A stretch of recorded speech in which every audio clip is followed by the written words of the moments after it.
A courtroom is supposed to be a place of fairness, where the scales of justice balance equally for all.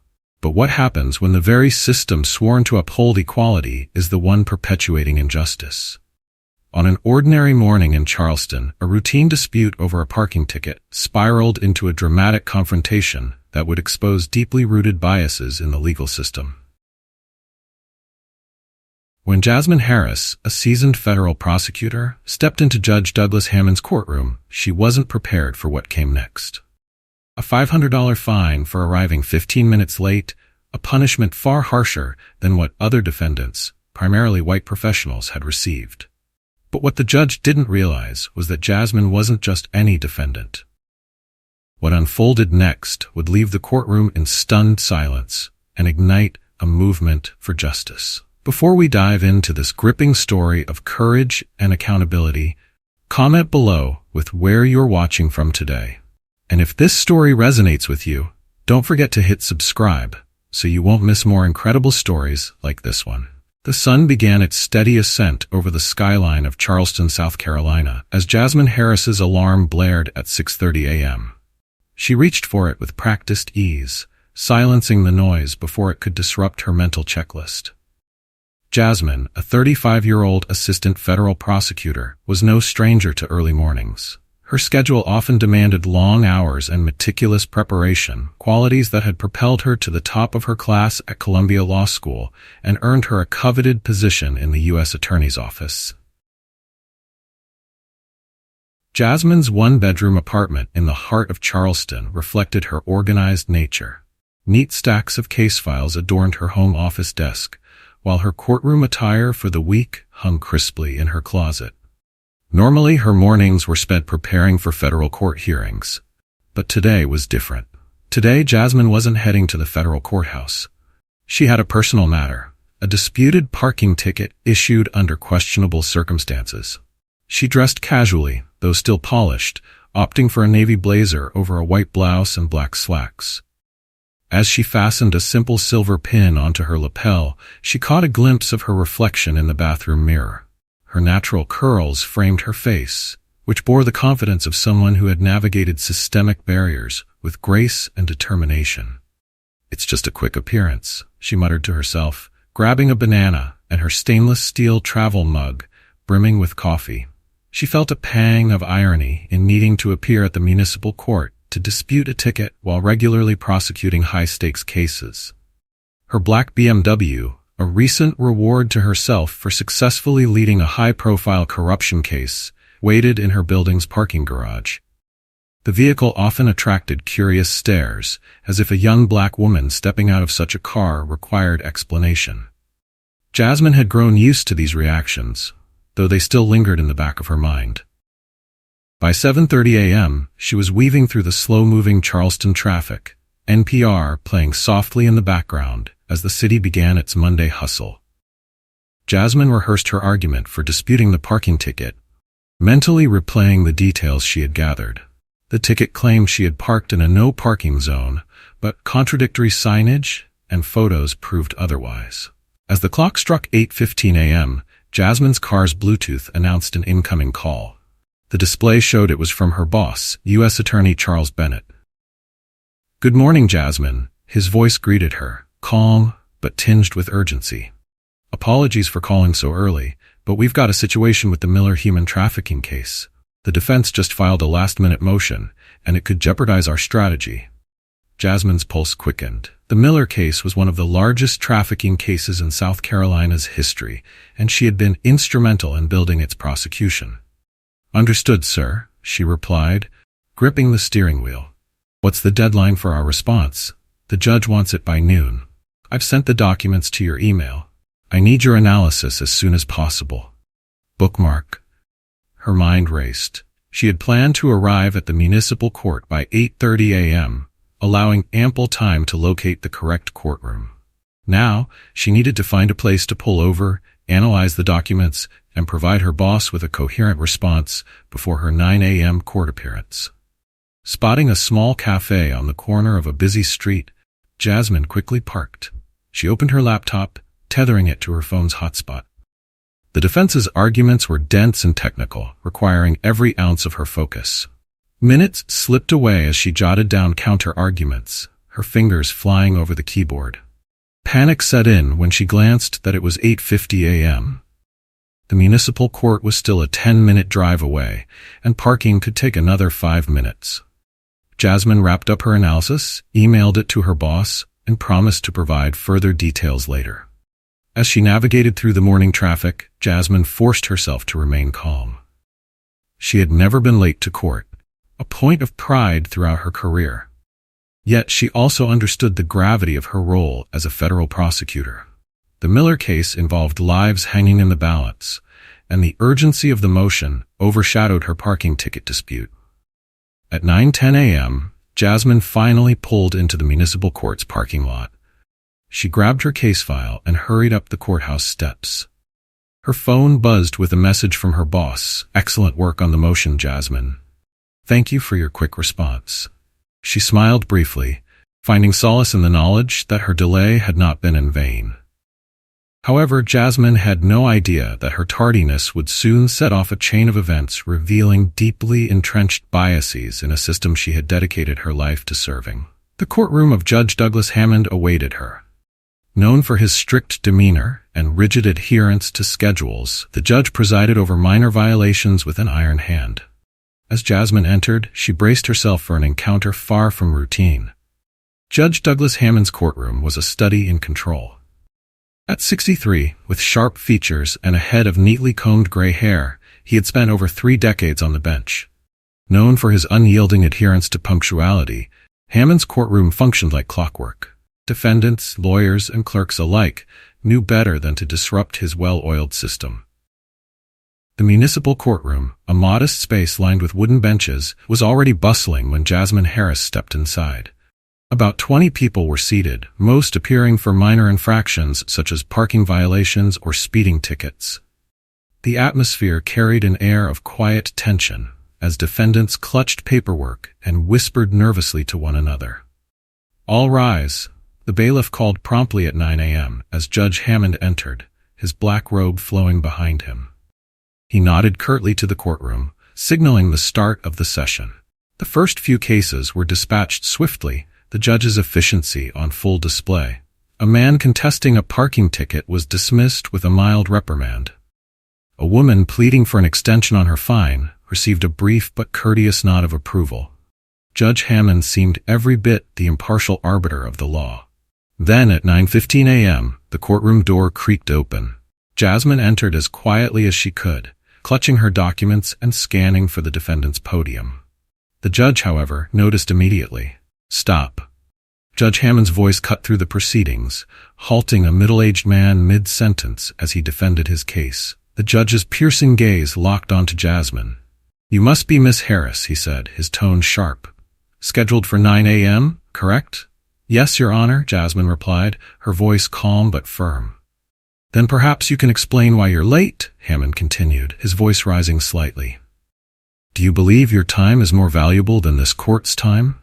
Jasmine took a deep breath, willing herself to remain composed.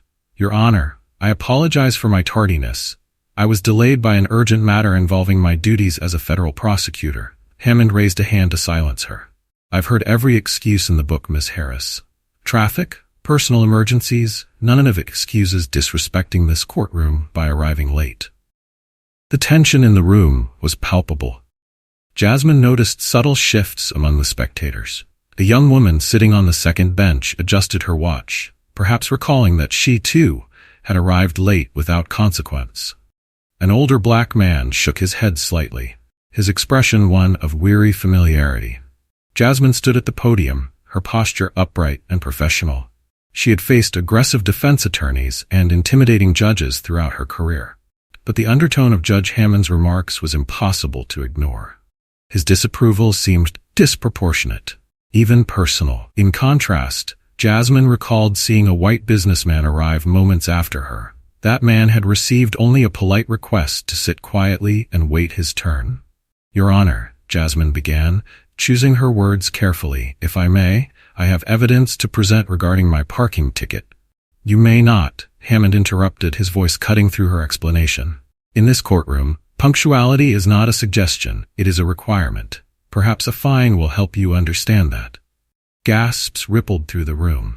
Jasmine maintained her composure, though her heart raced. Judge Hammond reached for his gavel, striking it firmly against the wooden block. "This court hereby fines you $500 for contempt," he declared, his tone final. "Perhaps next time you'll remember the importance of respect." Jasmine's hands tightened slightly around the edge of the podium. The fine was steep, even by Hammond's standards. She could see the clerk typing uncomfortably, her fingers hesitating as she recorded the judge's words. The bailiff, an older black man named Leroy Bennett, stood stoically by the judge's bench, his jaw tightening. Leroy had worked in this courtroom for 20 years and had witnessed similar patterns too often to count. "Do you understand the penalty, Miss Harris?" Hammond asked, his voice dripping with authority. "Yes, Your Honor," Jasmine replied, her voice steady. Her calm demeanor seemed to unnerve the judge further. Jasmine's silence was not submission, but calculation. She was carefully noting every detail of the interaction, the tone of his voice, his refusal to review her documents, and the stark difference in how he treated her versus others. What Hammond failed to realize was that Jasmine Harris was not just any defendant. As a seasoned prosecutor, she had spent years identifying patterns of bias in legal systems. Now, she found herself on the receiving end of one, and she intended to act. "Very well," Hammond said, turning his attention back to the docket.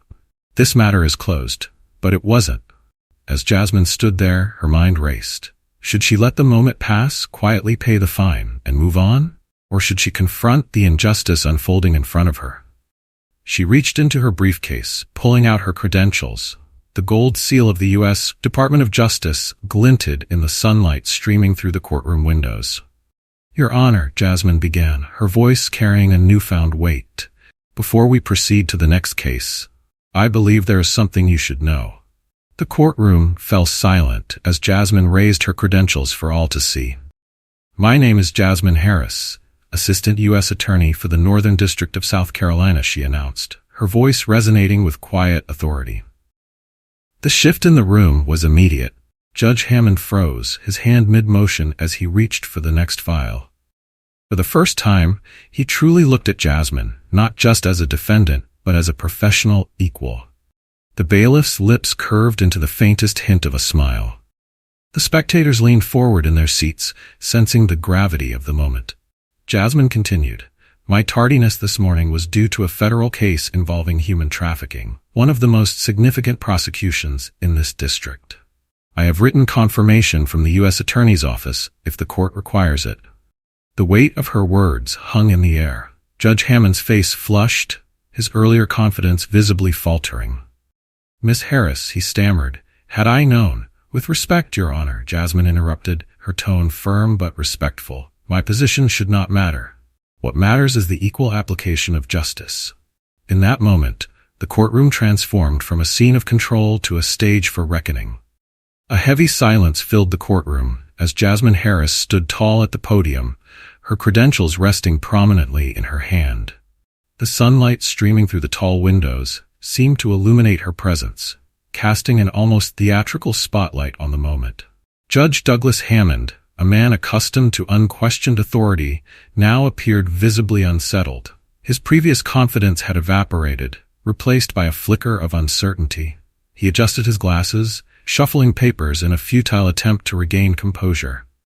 "Miss Harris," he began hesitantly, "if your position as a federal prosecutor had been made clear earlier, this situation might have been handled differently." "With all due respect, Your Honor," Jasmine replied, her voice unwavering, "my position is irrelevant. What concerns me is the unequal treatment I have observed in this courtroom today." A ripple of murmurs spread across the gallery. Spectators leaned in, their curiosity piqued. Some exchanged knowing glances, recognizing that Jasmine was addressing an issue they too had experienced but never dared to confront. "I'm not sure what you mean by unequal treatment," Hammond said, attempting to reassert his authority. His tone, however, betrayed his unease. Jasmine held his gaze, her posture composed yet commanding. "Your Honor, I arrived 15 minutes late this morning, and you fined me $500 for contempt without reviewing the circumstances or my documentation." However, I witnessed several others arriving late, none receiving such penalties. The words landed like a hammer. The young woman who had arrived moments after Jasmine shifted uncomfortably in her seat. Leroy Bennett, the seasoned bailiff, allowed a small smile to tug at the corners of his mouth, his years of silent observation finally validated. Hammond's face reddened. "I assure you, this court does not discriminate." Jasmine raised her hand gently but firmly. "Your Honor, as an officer of the court, I am compelled to document and address any patterns of bias I observe in judicial proceedings." She gestured to her open notebook on the podium. "This morning alone, I have noted multiple instances of disparate treatment based on race and perceived socioeconomic status." The gallery fell utterly silent. The court clerk, Mrs. Linda Carver, paused in her typing, her fingers hovering over the keys. She glanced nervously at the judge, then back at Jasmine, admiration flickering in her eyes. Judge Hammond's voice faltered. "Miss Harris, such accusations are serious and require substantial evidence." "I agree," Jasmine interjected. She reached into her briefcase, pulling out her phone. "Which is why I've already begun compiling a report for submission to the Judicial Review Board." The murmurs in the courtroom grew louder, fueled by a mix of astonishment and admiration. Jasmine's calm professionalism had turned the tables entirely, leaving the judge struggling to find his footing. "I suggest we continue this discussion in chambers," Hammond said quickly, his tone conciliatory. "Perhaps there's been a misunderstanding." "With respect, Your Honor," Jasmine said, "I believe this conversation should remain in open court. Transparency is critical when addressing potential bias in our legal system." The tension in the room thickened. Spectators exchanged glances, their expressions ranging from awe to quiet satisfaction. For many, this was the first time they had seen someone confront the systemic inequalities they had endured in silence. Judge Hammond cleared his throat, his discomfort palpable. "Very well. Let's address this formally. But for now, I will dismiss your fine, Miss Harris, in light of your professional obligations." Jasmine didn't waver. "That won't be necessary, Your Honor. I intend to pay the fine, as it will serve as documented evidence for my report. Dismissing it now would only obscure the larger issue." The judge blinked, momentarily at a loss for words. Jasmine's unwavering resolve seemed to throw him off balance, as though she had stepped outside the script he had long grown accustomed to. In the gallery, the older black man who had been watching intently nodded subtly, pride glimmering in his eyes. Meanwhile, the young law student scribbled furiously in her notebook, capturing every detail of the historic exchange. Mrs. Carver resumed typing, her fingers moving with newfound urgency. She, too, had witnessed enough over the years to recognize the significance of this moment. Jasmine addressed the court as a whole. The justice system is built on the principles of fairness and equality. When those principles are compromised, it is our duty, not just as legal professionals, but as citizens, to hold ourselves accountable. Her words resonated deeply, their impact visible on the faces of those present. Even the bailiff straightened his posture, as though the weight of decades of silent observation had finally been lifted. Judge Hammond shifted in his seat, his expression unreadable. "What exactly are you proposing, Miss Harris?" Jasmine took a deep breath. "First, I will pay the $500 fine and document the circumstances surrounding it. Second, I respectfully request that this court review its records from the past 6 months to examine potential patterns of unequal treatment. Finally, I recommend that all court personnel, including the bench, undergo mandatory bias training to ensure the fair application of justice." The gallery erupted into hushed conversations. Hammond raised his gavel but hesitated before bringing it down. He looked at Jasmine, and for a brief moment, his authority seemed diminished. "These are significant suggestions," he said cautiously, "but implementing them would require commitment, Your Honor." Jasmine interrupted, her voice firm but respectful. "Commitment to the very principles this court was established to uphold." The judge's face tightened, and he glanced around the room, his discomfort evident. He knew the weight of her words and the potential ramifications. "Let us adjourn for a recess," Hammond finally said, rising from his seat. "This court will reconvene after a thorough review of the morning's proceedings." As the courtroom emptied, Jasmine remained standing at the podium, her presence unshaken. Spectators whispered among themselves, some nodding in quiet agreement with what they had witnessed. Leroy Bennett, the bailiff, lingered near the bench. As Jasmine gathered her belongings, he approached her discreetly. "Miss Harris," he said in a low voice, "thank you for saying what so many of us couldn't." Jasmine met his gaze, offering a small but resolute smile. "It's time for change," she replied simply. The courtroom doors closed behind her, but the impact of her words lingered. What had begun as a routine dispute over a parking ticket was now a catalyst for something far more significant, a reckoning with a system long overdue for change. As Jasmine Harris exited the courtroom, she felt the weight of the morning's events settling on her shoulders. What had begun as a simple appearance to dispute a parking ticket had escalated into an impromptu challenge to systemic inequality. The gazes of the other defendants lingered in her mind, some hopeful, others skeptical, but all acknowledging that she had spoken aloud what many had long believed but dared not say. Bookmark? The morning's tension followed her back to her office in the federal building downtown. The familiar hum of voices and ringing phones filled the air, but Jasmine's focus remained razor-sharp. She dropped her briefcase onto her desk and sank into her chair, pulling out her notebook. The words she had spoken in court echoed in her mind. Fairness, accountability, transparency. Her phone buzzed, breaking her concentration. It was Marcus Reynolds, a close colleague and fellow assistant U.S. attorney. "Jasmine," Marcus began, his tone both curious and amused. "What's this? I'm hearing about you taking on a municipal judge over a parking ticket." Jasmine chuckled softly, though her expression remained serious. "It wasn't about the ticket, Marcus. It was about the blatant bias I saw this morning. Judge Hammond didn't even try to hide it." Marcus sighed on the other end of the line. "Hammond's been on the bench for decades. A lot of us have noticed things, but no one has had the opportunity or the courage to confront him like that. What's your plan now?" Jasmine paused, her mind already racing with ideas. "I'm documenting everything," she said firmly. "The fine, his comments, the disparities I observed, it's all going into a formal report for the Judicial Review Board. And if they dig deeper, I'm confident they'll find patterns that go beyond this morning." There was a brief silence before Marcus spoke again. "You're walking into a storm, Jasmine. You know that, right?" "I do," she replied without hesitation. "But this is bigger than me. If I don't act, who will?" The call ended, but the conversation spurred Jasmine into action. She opened her laptop and began drafting a detailed report, laying out the events of the morning in chronological order. Her legal training kicked in, guiding her to include precise language and supporting evidence. The more she wrote, the more resolved she became. The fine wasn't just about tardiness, it was about the systemic barriers that penalized people based on race, class, and perceived authority. Hammond's courtroom wasn't an anomaly, it was a microcosm of a broader issue she had encountered throughout her career. By midday, Jasmine's phone began buzzing incessantly. News of her courtroom exchange had spread rapidly. First, it was her peers in the legal community, reaching out to express solidarity or share their own experiences with Judge Hammond.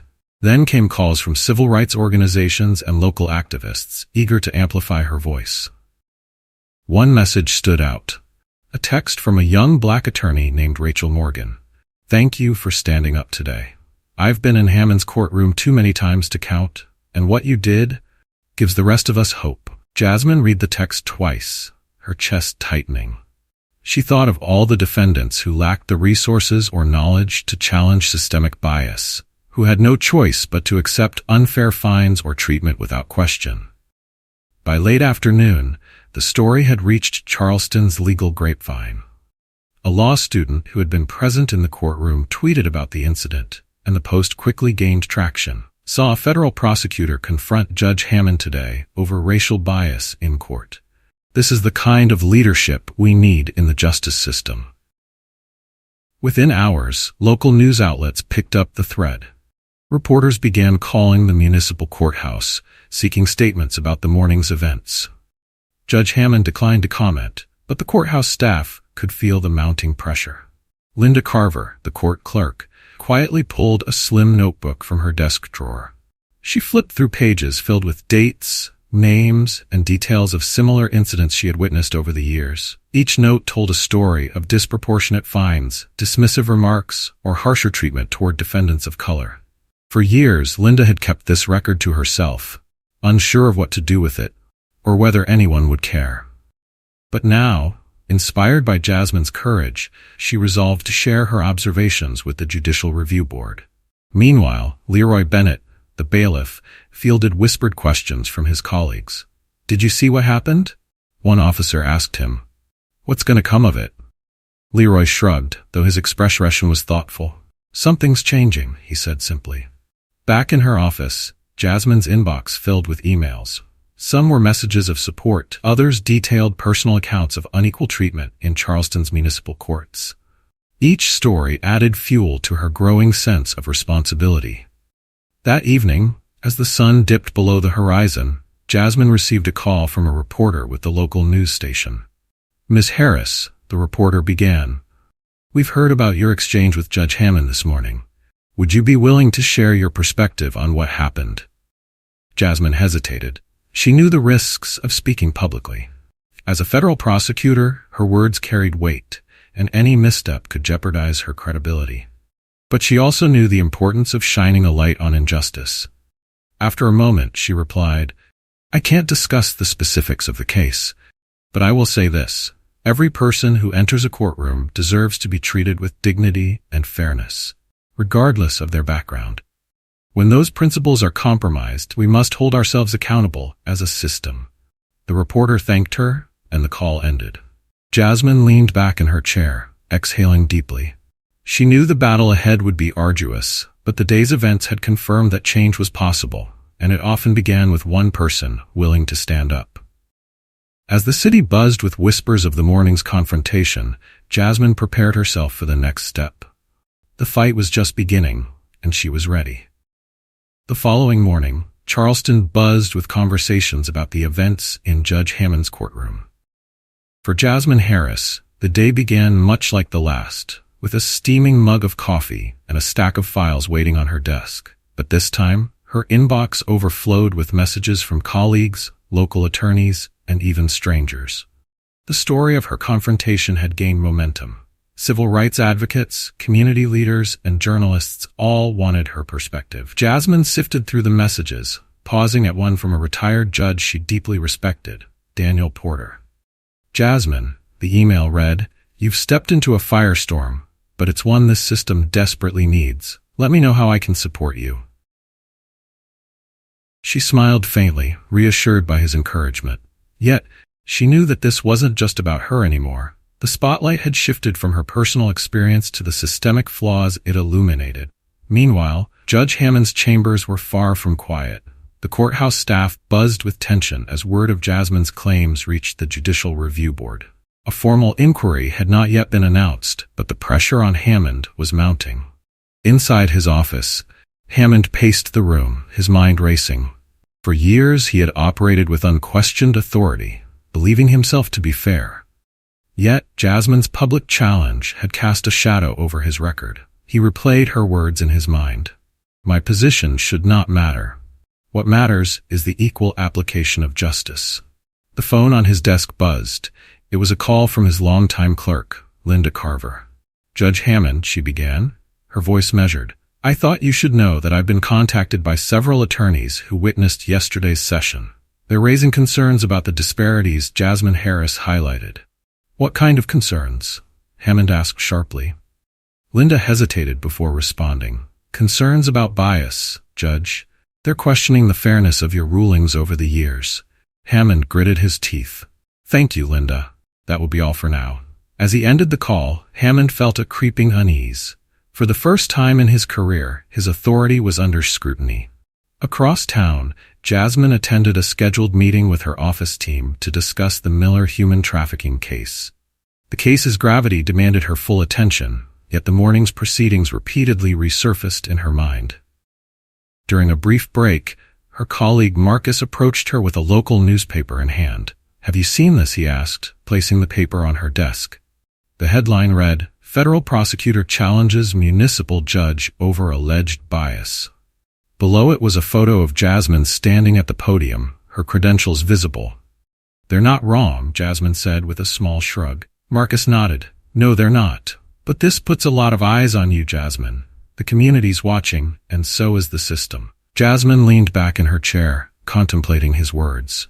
She had always believed in using her position to advocate for justice. But the weight of being a symbol for systemic change was heavier than she had anticipated. By noon, the news had reached state officials. The Judicial Review Board issued a preliminary statement acknowledging the concerns raised by Jasmine Harris and confirming a review of Judge Hammond's conduct. This announcement sent ripples through Charleston's legal community. Local attorneys began sharing their own stories of courtroom disparities. In one instance, a defense attorney recounted how a black client had been fined triple the amount a white client received for the same violation. In another, a young Latina mother described being scolded harshly by Hammond for a late arrival caused by childcare issues, while a white businessman received no reprimand for arriving even later.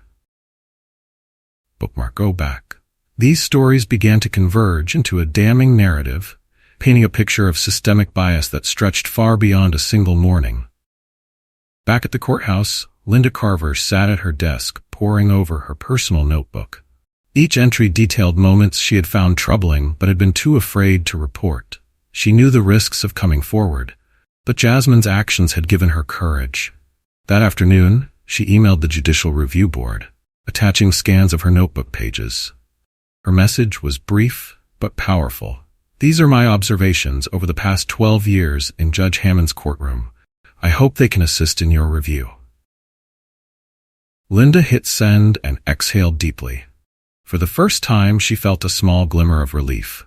By late afternoon, the courthouse steps were swarming with reporters. Microphones and cameras pointed toward the building, capturing interviews with community members who shared their perspectives on the unfolding controversy.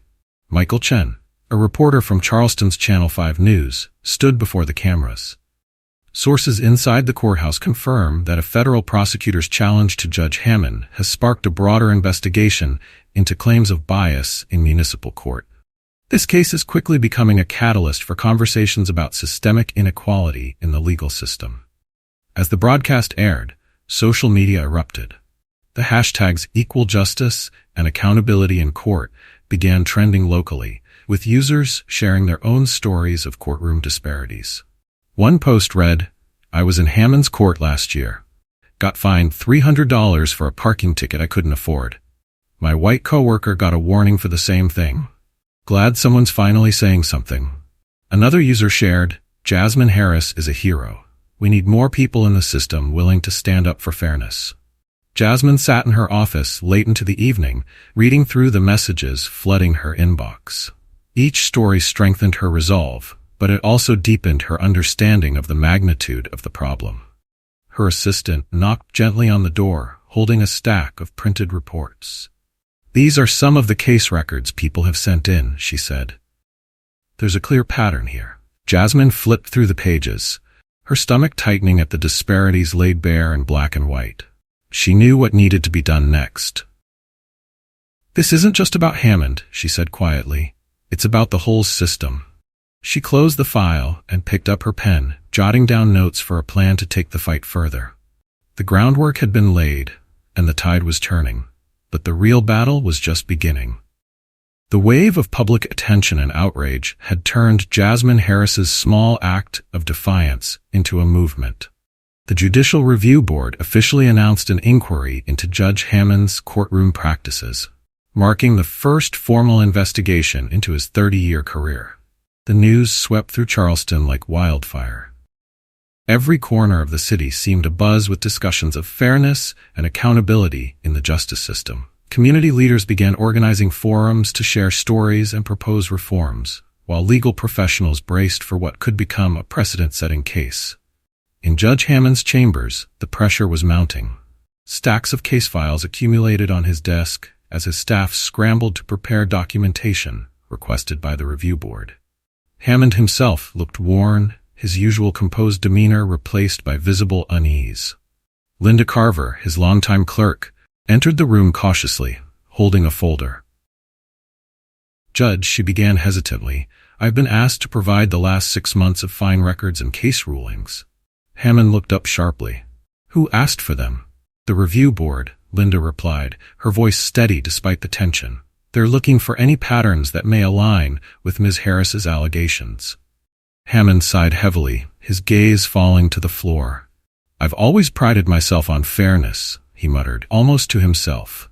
If there are patterns, they're unintentional. Linda hesitated before speaking again. Judge with respect. Intent doesn't erase impact. The data speaks for itself. Her words hung in the air as she left the room, leaving Hammond alone to grapple with the implications. Meanwhile, Jasmine had become a reluctant symbol of reform. Invitations flooded in from law schools, community organizations, and civil rights groups, all eager to hear her perspective on challenging systemic bias. One invitation came from the Charleston Bar Association, requesting Jasmine to speak at a panel discussion on judicial accountability. Though hesitant at first, Jasmine recognized the importance of using her voice to amplify the issue. The event took place in a packed auditorium, with attendees ranging from young law students to seasoned attorneys. Jasmine sat alongside a panel of legal experts, including retired Judge Daniel Porter, who had long advocated for reform in the judiciary. When it was Jasmine's turn to speak, she stood, the microphone amplifying her steady voice. Every person who steps into a courtroom deserves fairness, she began, scanning the crowd. The law is meant to be impartial, but we cannot ignore the disparities that exist in how it is applied. My experience in Judge Hammond's courtroom was not unique. It reflected a larger, systemic issue. Her words struck a chord, eliciting nods and murmurs of agreement. Jasmine continued, detailing the patterns she had observed, the courage of individuals who had come forward with their stories, and the urgent need for transparency and accountability. To create meaningful change, she concluded, we must start with self-awareness. Whether conscious or unconscious, bias shapes decisions, and those decisions have real consequences for real people. The room erupted into applause as Jasmine returned to her seat. Retired Judge Porter leaned over and whispered, "You just gave a masterclass, Jasmine." Back at the municipal courthouse, the review board's investigation was well underway. A team of auditors sifted through thousands of case records, analyzing fines, sentences, and courtroom interactions for disparities. What they found was staggering. Over a 2-year period, Black defendants in Judge Hammond's courtroom were 3 times more likely to receive maximum fines than their white counterparts for the same violations. Women of color faced the harshest penalties, while white professionals frequently received verbal warnings or reduced fines. Leroy Bennett, the veteran bailiff, was interviewed by the review board.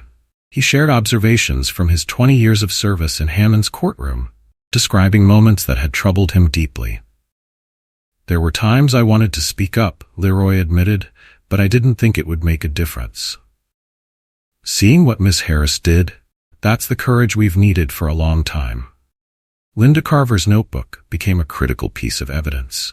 Her detailed records corroborated the patterns uncovered by the auditors, providing a vivid account of how disparities unfolded in real time. As the evidence mounted, so did public scrutiny. The Charleston Herald published an investigative piece titled "Justice on Trial: Unequal Treatment in Local Courts," featuring interviews with former defendants, legal experts, and community leaders. One former defendant, a young black man named Elijah Brown, shared his story of being fined $400 for a minor traffic violation, while a white coworker received only a warning for the same offense. "I didn't think anyone would believe me if I spoke up," Elijah said. "But now, seeing this all come to light, I realize I wasn't alone." The story fueled a wave of activism. Protests erupted outside the courthouse, with signs bearing messages like "Justice for all, not just some," and "End courtroom bias." Jasmine observed these developments with a mix of pride and resolve. She knew the movement was not just about her encounter with Judge Hammond, but the broader fight for equity in the legal system. One evening, she received a call from Sharon Martinez, a prominent civil rights attorney. "Jasmine," Sharon said warmly, "you've ignited something powerful here. I've been documenting cases like this for years, but your position as a federal prosecutor brings a level of credibility we've never had before." "Thank you, Sharon," Jasmine replied. "But this isn't just my fight, it's ours." Sharon paused before responding. You're right, and together we can push for real, systemic change. The turning point came when the review board released a preliminary report confirming significant disparities in Judge Hammond's rulings. The findings were damning, and public outcry intensified. Under pressure, Hammond made a rare public statement. Standing before a sea of reporters, he appeared visibly humbled. I have always strived to uphold the principles of justice, he said, his voice faltering. If my actions have caused harm, I deeply regret it. I welcome the opportunity to learn and grow from this experience. The statement was met with skepticism by some and cautious optimism by others. For Jasmine, it was a small but important step toward accountability. The fight was far from over, but the momentum was undeniable. The first cracks had appeared in the wall of systemic bias, and Jasmine was determined to see it crumble completely. As the investigation into Judge Hammond deepened, ripples of change began to spread through Charleston's legal community.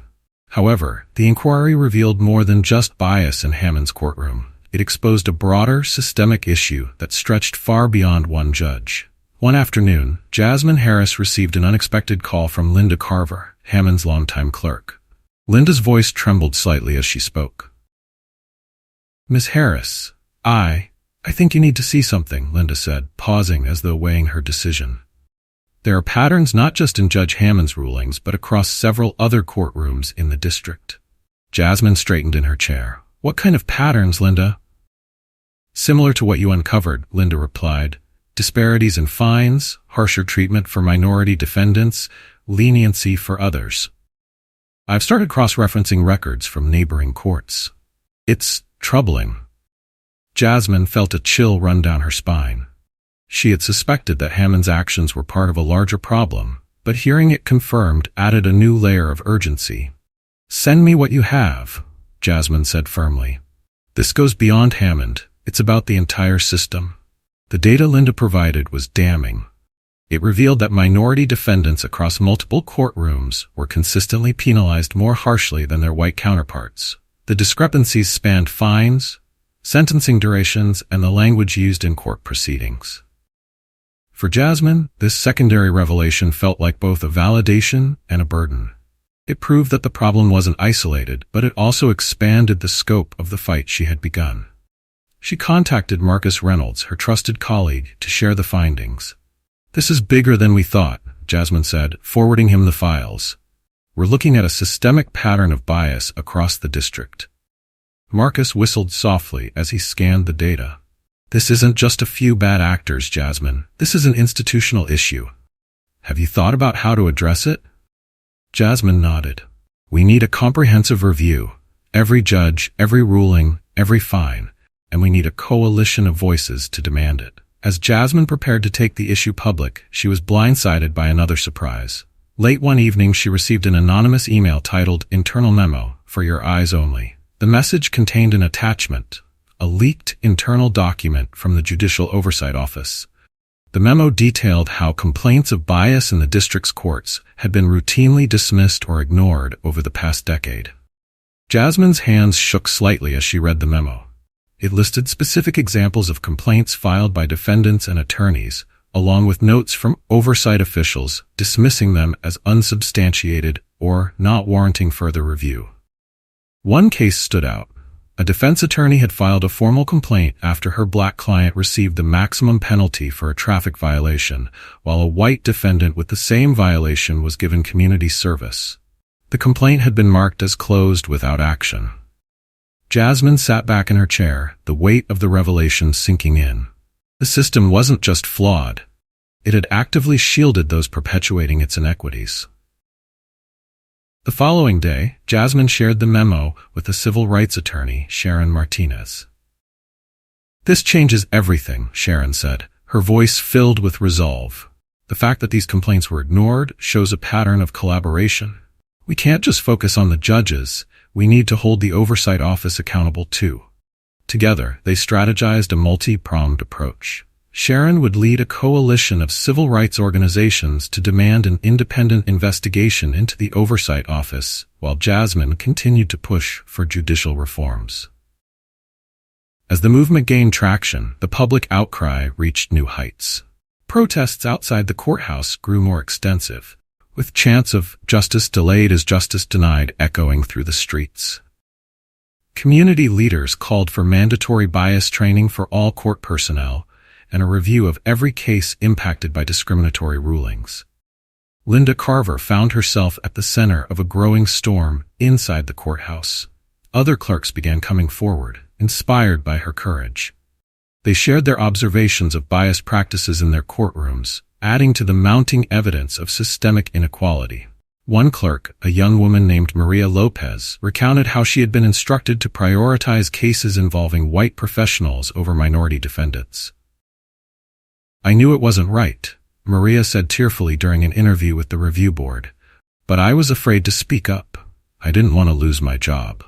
Her testimony, combined with the data Jasmine and Linda had compiled, painted a stark picture of a system deeply entrenched in inequality. The turning point came when an independent investigative team was appointed to oversee the case. The team included legal experts, civil rights advocates, and community representatives, ensuring diverse perspectives. Their findings were devastating. Over 5 years, minority defendants in the district had paid an average of 250% more in fines than white defendants for identical infractions. Requests for leniency or payment plans were denied 3 times more often for minority defendants. In addition to these statistics, the investigation uncovered a troubling culture of silence within the judicial system. Judges, clerks, and even attorneys admitted to witnessing bias but feeling powerless to address it. The day the independent team released its report, Jasmine stood alongside Sharon Martinez at a press conference. Cameras flashed as reporters crowded around them, eager for statements. "This report confirms what so many of us have known for years," Jasmine said, her voice steady and unwavering. "Systemic bias exists in our courts, which has caused real harm to real people. But today marks the beginning of accountability." Sharon stepped forward, adding, "This is not just about pointing fingers. It's about creating lasting change. We call for sweeping reforms, from judicial oversight to training and accountability measures, to ensure this never happens again." The press conference was broadcast live, and within hours, the hashtags Justice Reform and Accountability Now began trending nationally. As Jasmine returned to her office that evening, she felt a mix of exhaustion and determination. The fight was far from over. But the past week's revelations had given the movement an unstoppable momentum. The system that had long operated in shadows was finally being exposed to the light, and Jasmine was prepared to ensure that light continued to shine. The release of the independent investigation's findings sent shockwaves through Charleston's legal system. The 300-page report was made public for transparency, detailing patterns of systemic bias that spanned years and implicated multiple courts in the district. It was more than an expose, it was a reckoning. The headlines the next day were impossible to ignore. "Justice in Crisis, Systemic Bias Unveiled in Charleston Courts." Minority defendants hit hardest by unfair fines report fines. Federal prosecutors' stand sparks statewide reform movement. Jasmine Harris awoke to a flood of messages and news alerts. As she sipped her coffee, she reviewed the summary findings. Minority defendants were 2.5 times more likely to receive the maximum penalty for minor infractions. Black women faced the harshest fines on average, often paying triple the amount imposed on white men for identical offenses. Judges in the district interrupted minority defendants 5 times more often than white defendants when they attempted to explain their cases. Even more alarming, the report highlighted a pattern of indifference in the Oversight Office, which had ignored dozens of formal complaints. Jasmine's phone buzzed. It was Marcus Reynolds. "You've seen the report?" he asked without preamble. "I have," Jasmine replied, her tone grave. "This isn't just a local issue," Marcus said. "It's a blueprint for how systemic bias operates across the country. This report is going to ripple far beyond Charleston." Jasmine nodded, already anticipating the next steps. The question now is how we use this momentum to make real changes. The public's reaction was immediate and intense. Protests swelled in size, with thousands gathering outside the courthouse demanding reforms. Signs with slogans like "Equal Justice Now" and "No More Bias in Courtrooms" filled the streets. Local news stations broadcast interviews with former defendants who shared their experiences. One interview featured Elena Ramirez, a Latina single mother, fined $700 for a parking violation because she couldn't pay on the spot. "They didn't even let me explain," Elena said tearfully. Meanwhile, a man who looked like he worked in an office walked out with a warning, "I felt invisible." Stories like Elena's added a human face to the data, fueling public outrage and amplifying calls for change. Within the legal community, reactions were mixed. Many applauded the report and supported the reform movement, while others, particularly judges implicated in the findings, pushed back. Judge Hammond was one of the first to respond publicly.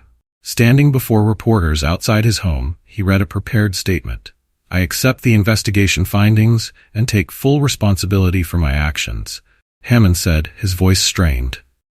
"While my intentions were never discriminatory, I acknowledge that my decisions have contributed to inequities. I am stepping down from my position, effective immediately." The announcement sent shockwaves through the courthouse. Hammond's resignation was a symbolic victory and a catalyst for further accountability. Meanwhile, Jasmine received an unexpected visitor at her office, Linda Carver. The longtime clerk looked relieved and determined as she handed Jasmine a folder. "This is everything I've gathered over the years," Linda said, her voice steady. "I kept these notes because I couldn't ignore what I saw, but I didn't know how to use them. Now, I think they'll finally make a difference." Jasmine accepted the folder with a nod of gratitude. Inside were detailed records of fines, rulings, and courtroom interactions, all meticulously documented. "These will help," Jasmine said. "Thank you, Linda. Your courage is making this possible." The following week, the State Judicial Oversight Committee convened an emergency session to address the findings. Jasmine was invited to testify alongside civil rights leaders and legal experts. Standing before the committee, Jasmine spoke with conviction. "This report is not just an indictment of individual judges," she said. "It reveals a system that has failed to uphold the very principles it was built on. The time for incremental change is over. We need comprehensive reform." She outlined a series of recommendations, including mandatory bias training for all court personnel, regular audits of courtroom data to identify and address disparities, a system for independent oversight to ensure complaints are taken seriously, standardized penalties to reduce discretionary bias. Her testimony was met with applause from the gallery, where community members and activists had gathered to witness the proceedings. As the session concluded, Sharon Martinez approached Jasmine with a proud smile. "You're shifting the entire conversation," Sharon said. Jasmine allowed herself a rare moment of satisfaction. "It's not just me," she replied. "It's everyone who spoke up. Linda, Leroy, the defendants who shared their stories are driving this change." The ripple effect of the investigation extended beyond Charleston. Other cities began examining their judicial systems, inspired by the revelations. State legislators proposed bills to address systemic bias, including the Harris-Martinez Act, to increase court transparency and accountability. Even law schools took note. Professors began incorporating the report's findings into ethics courses, challenging future attorneys to confront bias head-on. A student raised her hand at one lecture and asked, "Do you think this kind of systemic change is possible?" The professor, referencing Jasmine's testimony, replied, "Change is always possible. It starts with one person standing up and refusing to accept the status quo." For Jasmine, the work continued. Her office became a hub for reform efforts, with legal experts and community leaders collaborating on strategies to implement the report's recommendations. One evening, as Jasmine prepared to leave the office, she noticed an envelope on her desk. Inside was a handwritten note from Elena Ramirez. "Thank you for standing up for people like me," it read. "Because of you, I believe justice is possible." Jasmine folded the note carefully and placed it in her briefcase. It was a small reminder of why she had taken that first stand in Hammond's courtroom. The movement had begun with a parking ticket and a moment of defiance. Now it was reshaping the very foundation of Charleston's legal system. And for Jasmine, it was only the beginning. The aftershocks of the investigation continued to ripple through Charleston's legal and judicial systems.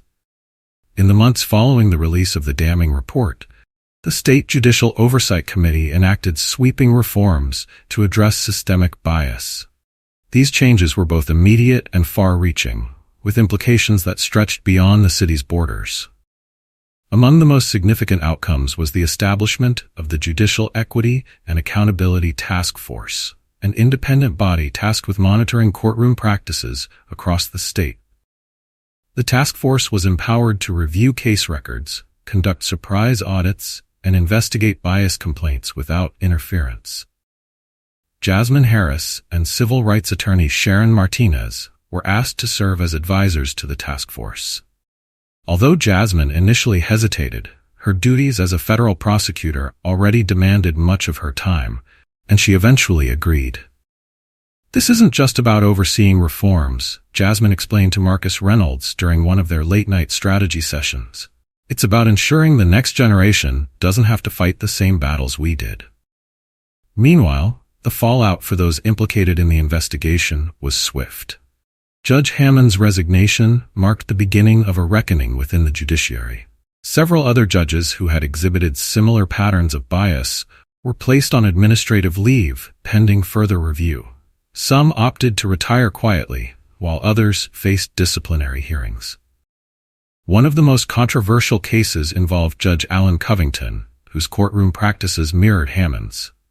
During a review board hearing, Covington attempted to defend his record, claiming that his decisions were strictly by the book. But the data told a different story. Auditors revealed that Covington had fined black defendants at rates 5 times higher than white defendants for identical violations. When confronted with these statistics, Covington fell silent. The hearing sent a powerful message. The era of unchecked judicial bias was over. Beyond the judiciary, reforms began to reshape courtroom culture. Court clerks and bailiffs received mandatory training on recognizing and addressing implicit bias.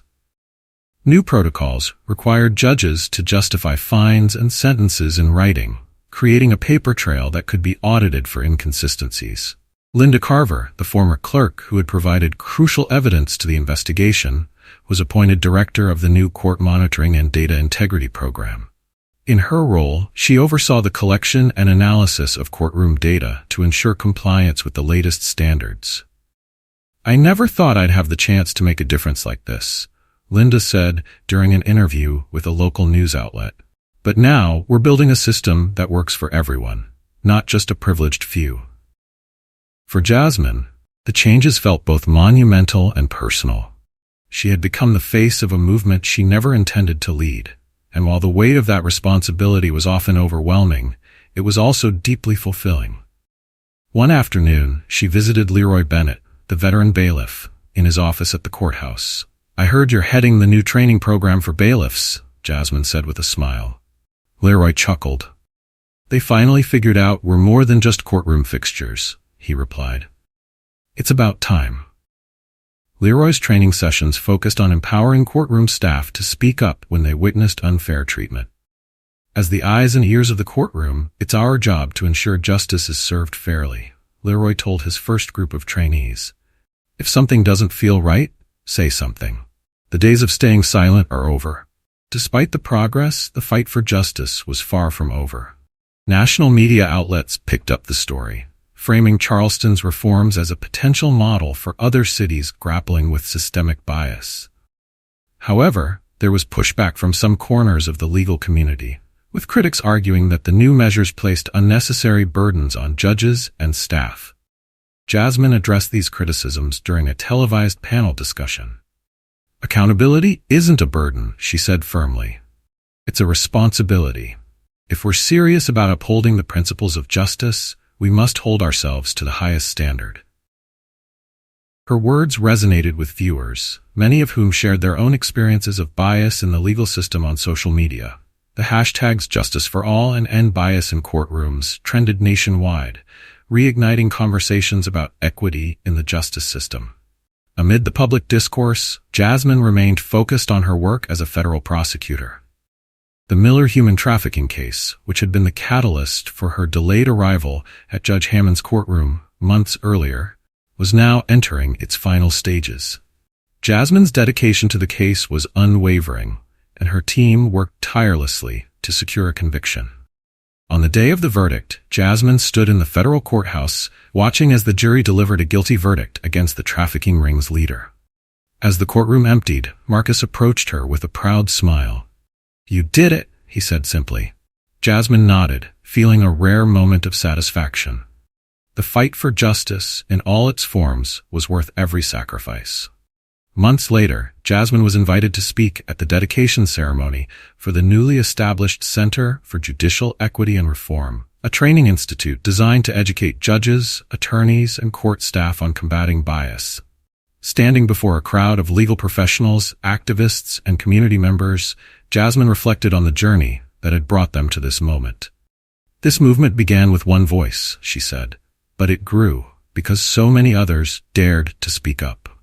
Change doesn't happen overnight, and it doesn't happen alone. It takes persistence, collaboration, and a shared commitment to justice." As the audience applauded, Jasmine caught sight of familiar faces: Linda Carver, Leroy Bennett, and Sharon Martinez, all of whom had played pivotal roles in the fight for reform. The changes in Charleston's legal system were just the beginning. Other cities and states began adopting similar measures, inspired by the reforms sparked by Jasmine's stand. Yet the work needed to be completed. Jasmine knew that systemic change required constant vigilance and remained committed to the cause. Late one evening, she received a message from a young law student who had been in Judge Hammond's courtroom the day of the confrontation. "Thank you for showing us that one voice can make a difference," the message read. "Because of you, I know what kind of lawyer I want to be." Jasmine smiled as she set her phone down. The fight for justice wasn't over, but moments like these reminded her why it was worth it. The sun was setting over Charleston, casting a golden glow on the newly installed plaque outside the courthouse. The words engraved on it read, "Justice is not about power, it is about fairness. It is about how we treat every person who enters these doors." Below the inscription was the date of Jasmine Harris's pivotal confrontation with Judge Hammond, which had catalyzed unprecedented change. Months after the reforms had begun taking shape, the impact was undeniable. Charleston's courtrooms, once viewed with skepticism and fear by many, had become symbols of a justice system striving for equity. For Jasmine, the journey had been transformative. Sitting in her office one quiet afternoon, she reflected on the lessons the experience had taught her. The framed receipt for the $500 fine still hung on her wall, a tangible reminder of how small actions could spark monumental change. She glanced at the stack of papers on her desk. Proposals for national reforms, inspired by Charleston's efforts. Among them were legislative drafts mandating courtroom data transparency, bias training for judicial officers, and community oversight committees across the state. Her phone buzzed with notification. An article titled "1 Year Later, How Charleston's Courts Became a Model for Reform." Curious, she opened it and began to read. The article chronicled the changes sparked by Jasmine's actions. Bias training success. Judges and court personnel now undergo annual training to address implicit bias and promote equitable treatment of defendants. Data-driven accountability.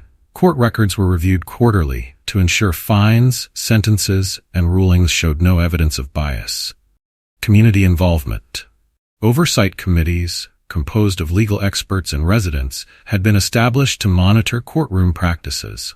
A new standard for fairness. The reforms reduced disparities and restored public trust in the legal system. Later that week, Jasmine visited the Center for Judicial Equity and Reform, where she taught a seminar on identifying systemic bias in legal proceedings. The attendees were a diverse mix of law students, clerks, attorneys, and judges, all eager to learn how to make the justice system more equitable. In her lecture, Jasmine emphasized the importance of awareness and accountability. Bias isn't always deliberate, she explained, but the consequences are real and we must confront it, whether we're a judge, a lawyer, or a court clerk. Justice begins with self-awareness. One student raised his hand. "Miss Harris, how do you stay hopeful despite so much resistance to change?" Jasmine smiled. Her tone was both firm and compassionate. "Because I've seen what's possible when people refuse to accept the status quo. Change doesn't happen overnight, but every step forward matters." The reforms weren't without challenges. Some judges and legal professionals pushed back, claiming the new measures created unnecessary oversight or infringed on judicial independence. Jasmine addressed these concerns during a town hall meeting where she fielded questions from skeptical attendees. "Accountability doesn't undermine justice," she said firmly. "It strengthens it. When we ensure that our decisions are fair and transparent, we honor the principles this system was built on." Her words resonated with many, shifting the narrative from one of resistance to one of collaboration. Meanwhile, the ripple effects of Charleston's reforms were being felt nationwide. Law schools across the country incorporated the Charleston investigation case studies into their curricula. Activists in other cities began organizing to demand similar changes in their court systems. One particularly poignant moment came during a national conference on judicial reform, where Jasmine was invited to deliver the keynote address. Standing before a packed audience, she recounted how a single parking ticket had led to a citywide reckoning. "This isn't just my story," she told the crowd. "It's the story of every defendant who felt unheard, every clerk who wanted to speak up but couldn't, and every community member who demanded better. Justice is not an abstract concept, it's a daily practice, and it starts with us." Her speech earned a standing ovation, with many attendees calling it a rallying cry for the future of judicial reform. Back in Charleston, the changes continued to ripple through the community. Leroy Bennett, now the director of courtroom operations training, implemented new protocols that empowered staff to report unethical behavior without fear of retaliation.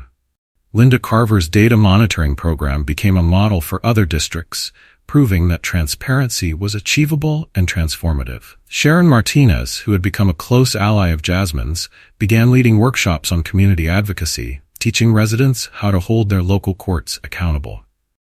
And Jasmine? She returned to her work as a federal prosecutor, but her role had expanded beyond the courtroom. She became a mentor to young attorneys, encouraging them to use their positions to challenge injustice. One quiet afternoon, Jasmine received a handwritten letter from the young law student in the courtroom during her initial confrontation with Judge Hammond. "Dear Miss Harris, your courage that day changed my perspective on what it means to be a lawyer. Our role was to work within the system as it is. Now we are responsible for challenging the system when it falls short. Thank you for showing us what true justice looks like." Jasmine smiled as she folded the letter, placing it alongside Elena Ramirez's note in her desk drawer. These small tokens reminded her that the work was not just about data or policy, but about people. As the sun set over Charleston, the courthouse stood as a reminder of the past and a beacon for the future. The once tense atmosphere had given way to cautious optimism as judges, clerks, and community members worked together to rebuild trust. For Jasmine, the journey was far from over.